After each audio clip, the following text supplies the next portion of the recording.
The first thing I wanted to know from Greg Clarke was why it had taken so long for the Football League to come on the show and talk to us. The problem we've got is we're trying to get two parties who are in a very emotionally charged situation to sit down and agree a compromise in the long-term interest of the clubs, the fans and the city of Coventry.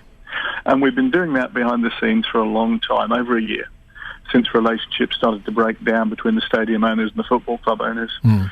Becoming involved in a public debate too quickly wasn't consistent with our good faith obligations to try and achieve that agreement behind the scenes.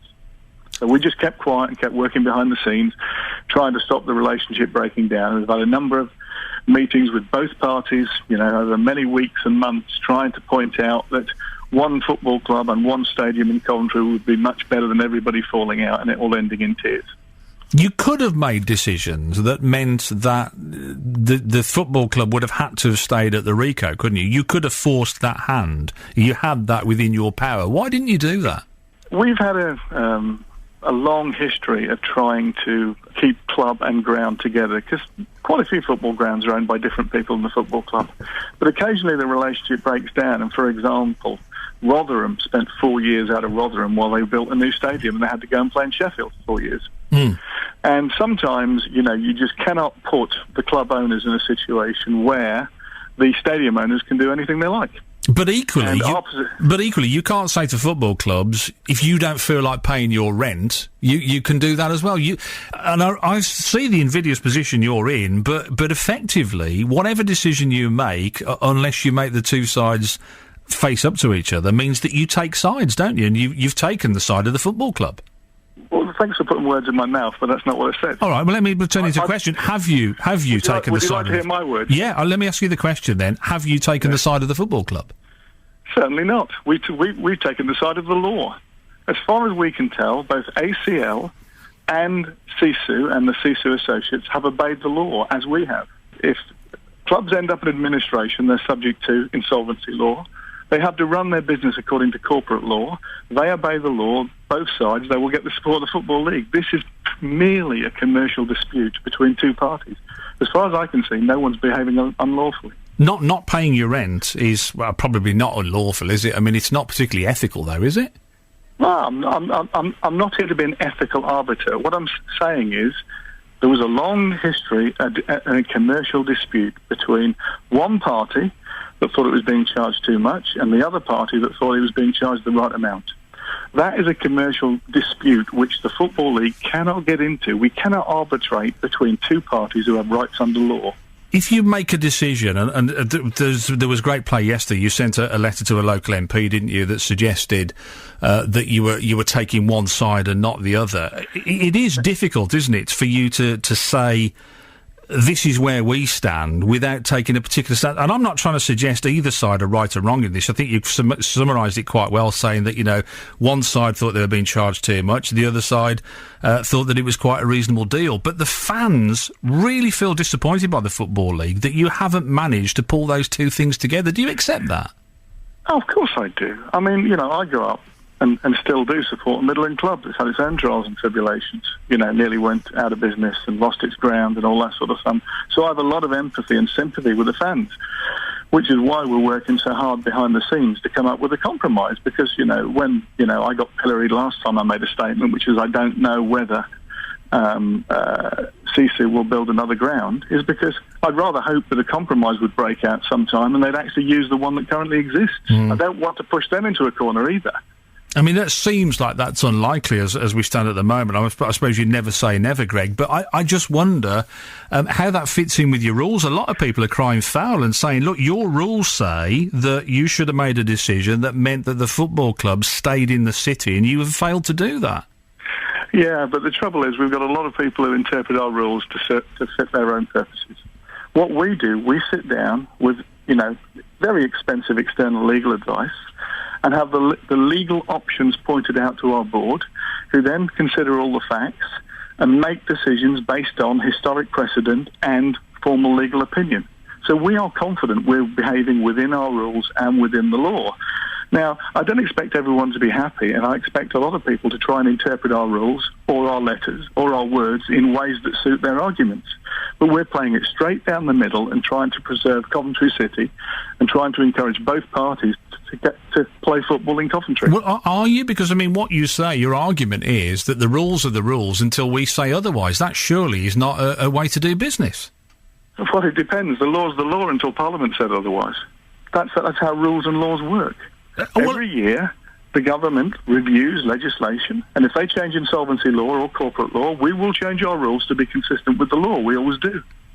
It's in the. I've got your rules here, and it says 13.7.3. You shouldn't act in a way which would adversely affect the club's officials, players, supporters, shareholders, sponsors, and others having an interest in its activities. I mean, the supporters, and this is just from what people tell me on this show and all of our other shows as well, they feel badly let down. They were looking to the Football League to provide them with some kind of solution, and they feel badly let down.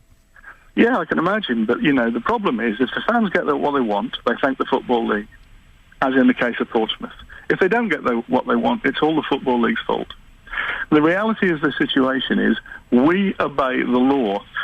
The insolvency practitioner, the administrator who was in charge of the Portsmouth liquidation, chose a fans consortium. We did not choose the fans consortium, right? We then worked with them to get the deal done.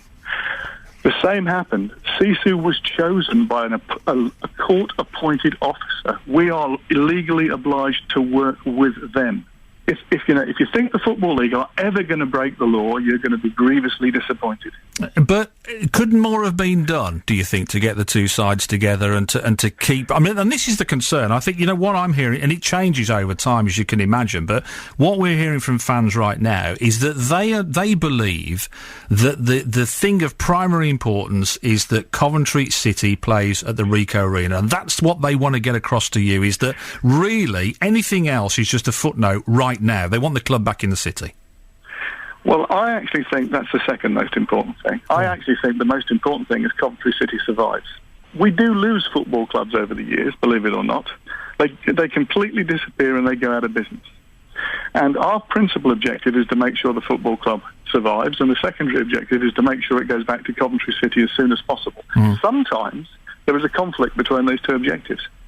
But we're always cognizant that we mustn't do anything inadvertently that could put a football club out of business. Because a football club that's in a suspended animation away from its home city is a bad thing.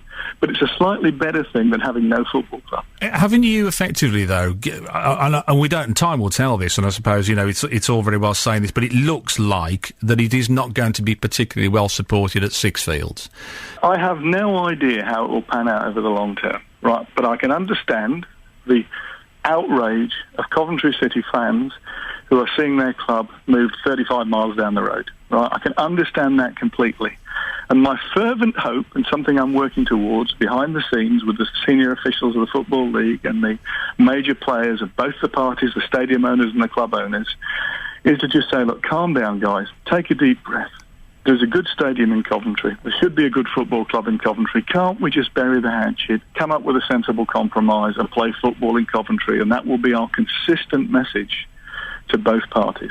But you have no power, whether it's within the rules or within your interpretation of the rules, to say to them, look, you have to play there. I understood that you had it within your power to say you have to play within the confines of the city. Now, the latest thing is that the football club is saying we're going to build a new stadium and it's not going to be within Coventry City's jurisdiction because this row has become so bitter and entangled now.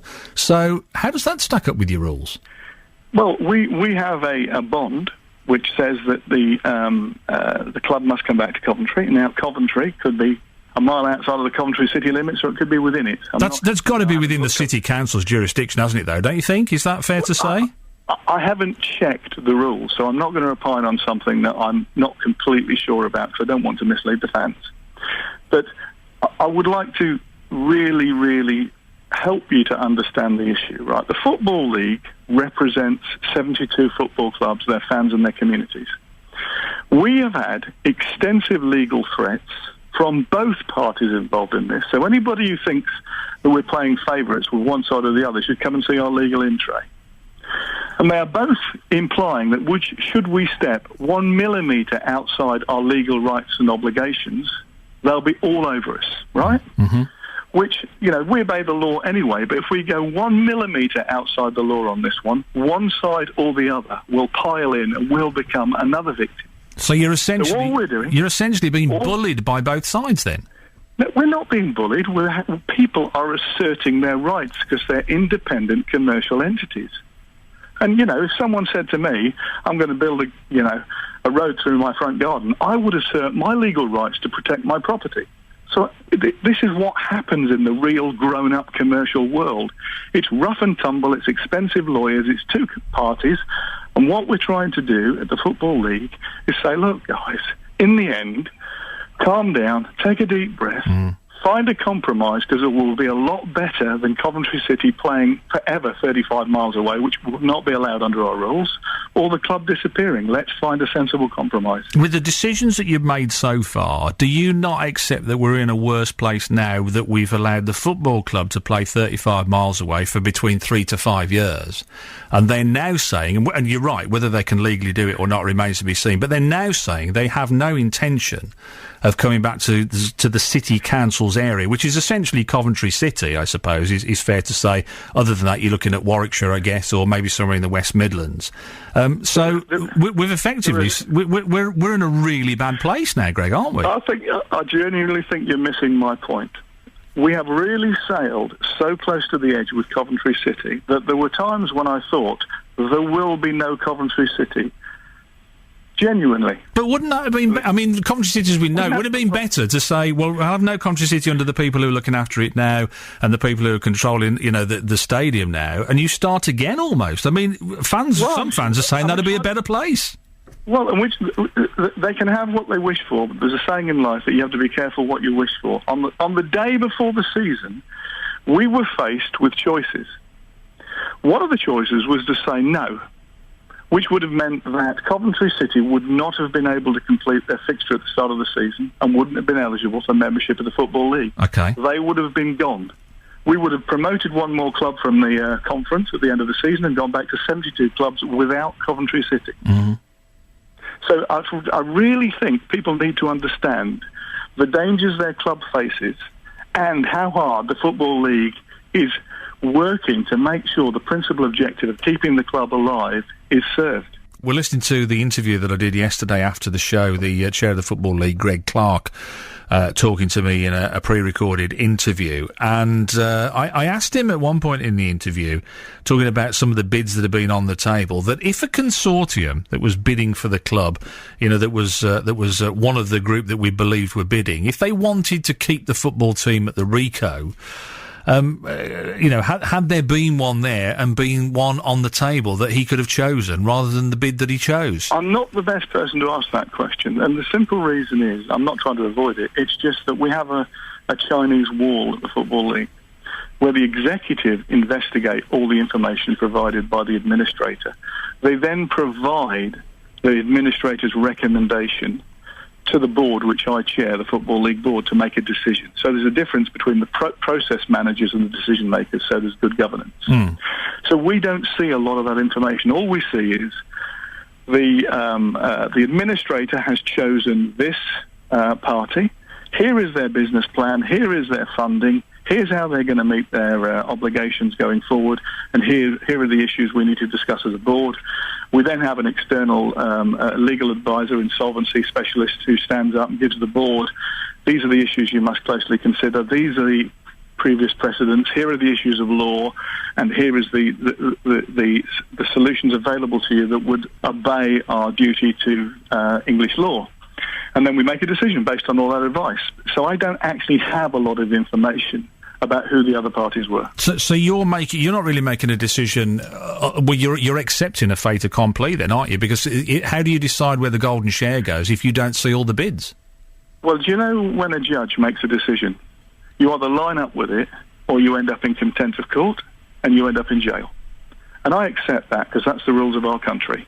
And if a court-appointed officer appoints an owner for the club, we just say yes, sir, because the Football League obeys the law all the time. Other people may choose not to, but we do. But that is correct, is it? I mean, when it arrives at you at the Football League, you're making a decision who gets the golden share based on the administrator saying that's the only person that you're going to give it to. So you're not actually making a decision, are you? That's all right. That's the law. If you don't like the law, phone up your MP and get him to change it.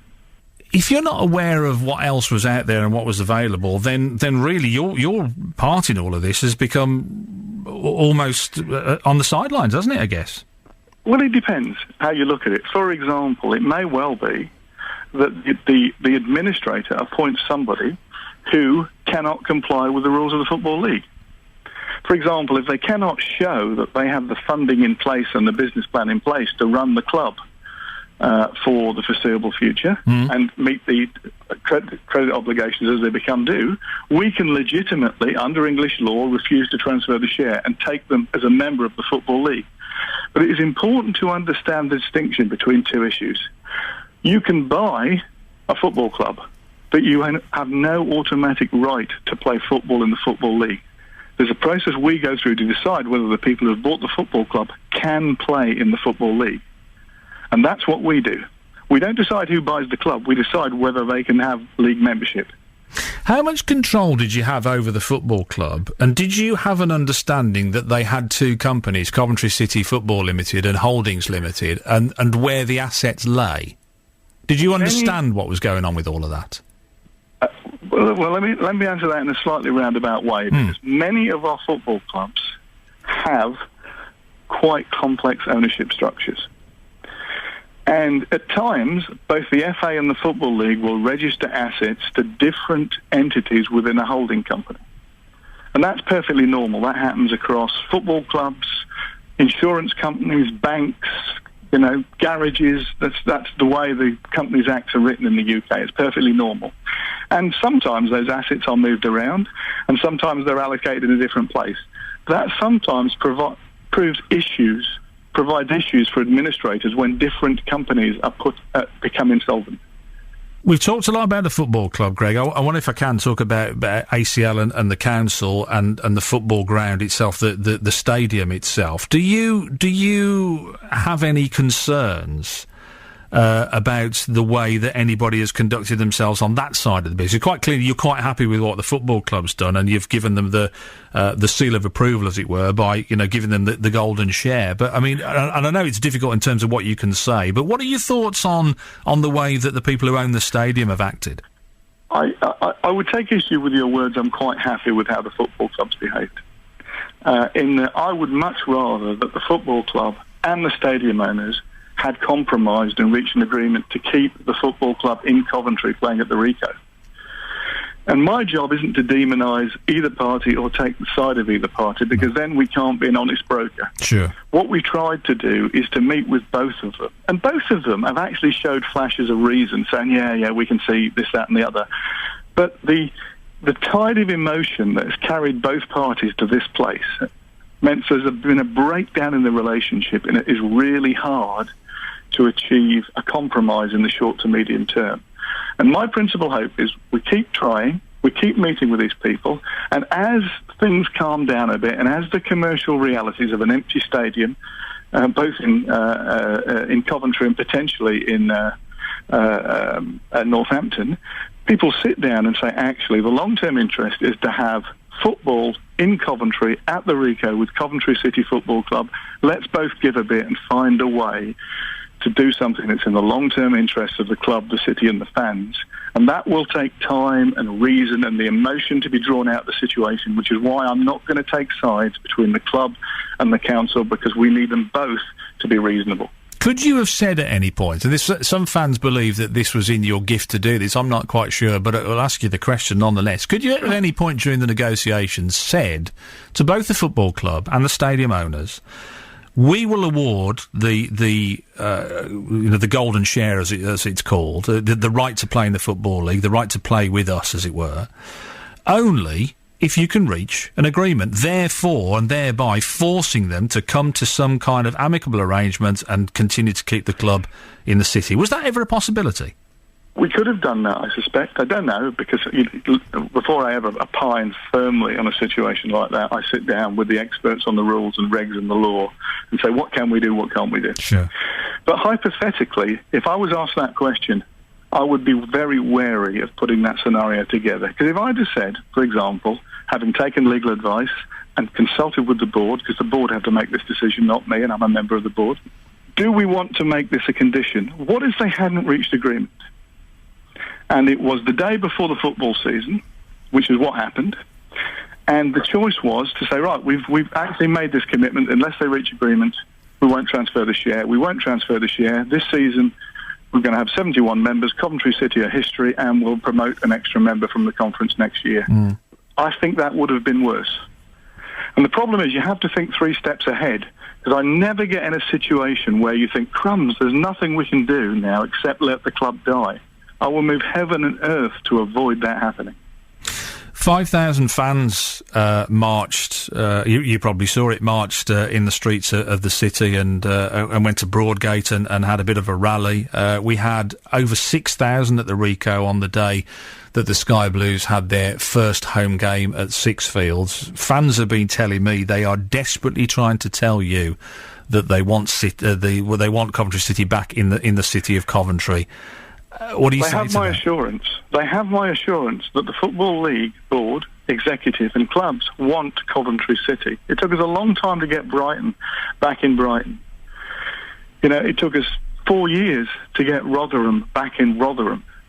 But we worked really hard to try and make sure the club is alive. So one day, whether that's a day from now or, 3 years from now, Coventry City will be back in Coventry. And I have to draw you back to the fact that our utmost priority is to keep the club alive so we can solve these issues and Coventry City can be playing in Coventry.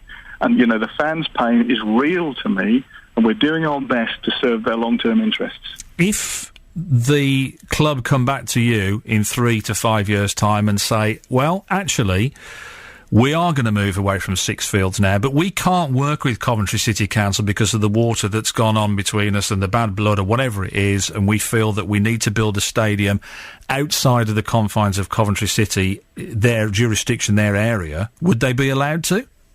Legally, I'm not allowed to answer that question, for the simple reason that the legal obligation on a board is to consider the facts in front of it at the time it makes that decision. And I don't know what the facts will be. So there's no guarantee for fans that the club will ever return to the city then?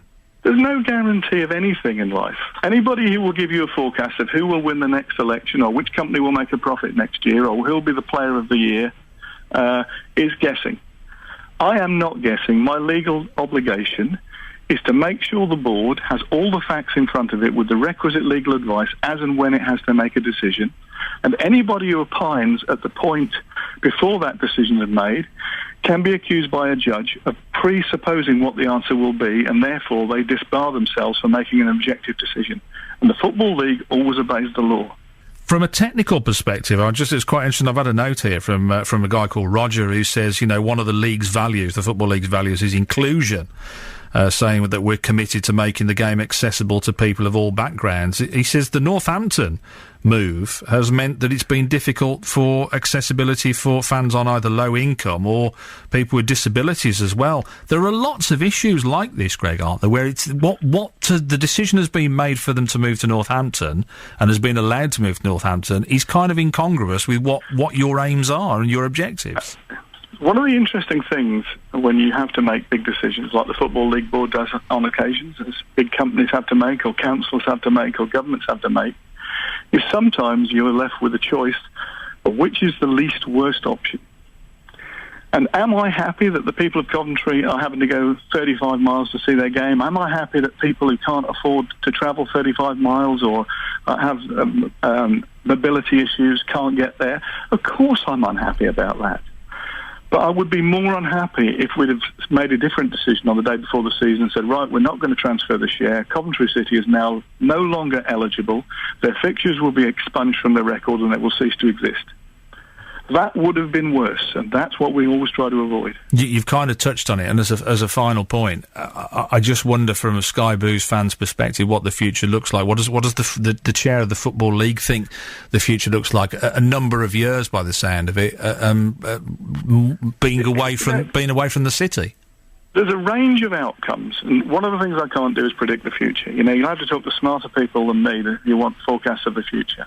One thing I can say is if the Football League stays on good terms with the football club owners and the owners of the stadium and consistently tries to broker a compromise that brings Coventry City back to the people of Coventry and plays football in Coventry sooner, we'll all be happier. And that is what we'll focus on.